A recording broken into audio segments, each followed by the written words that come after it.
they employ half of all private sector workers, 26 million small businesses.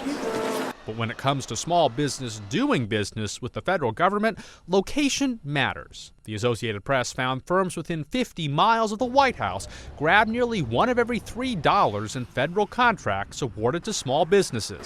Contracts that tend to be 3 times larger than those won by firms outside Washington. Jonathan Spiegel has come to Washington from Belchertown, Massachusetts.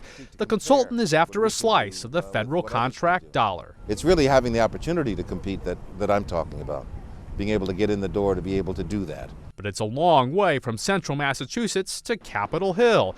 Spiegel says that distance makes getting jobs difficult. You don't have daily access, you don't have long-standing relationships with people in government who do the purchasing of the contracting work. The AP analyzed 9 million awards worth nearly $1 trillion handed out in the last 4 years. Federal law says at least 23% of contract dollars must go to small companies, but there's no requirement tax dollars be spread equally.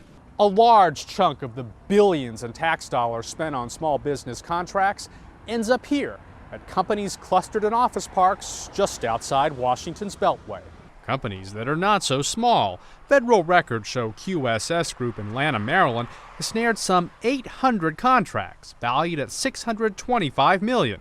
It has more than 1,400 employees and revenues of $300 million. We've been fighting with the government now for 5 years to simply find out who's really getting these contracts, and they're not very excited about people knowing that some of the biggest companies in the world are actually getting small business contracts. But the system has its champions. Sandy Levine runs a public relations firm that seeks government work.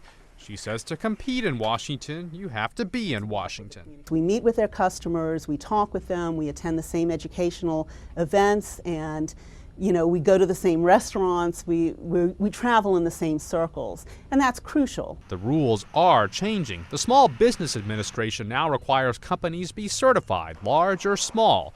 But there is this loophole. Big firms can have small business contracts for another 5 years. Jonathan Spiegel says getting these contracts often amounts to a game. Being part of the game is not something which necessarily brings the best service to our government, to our people.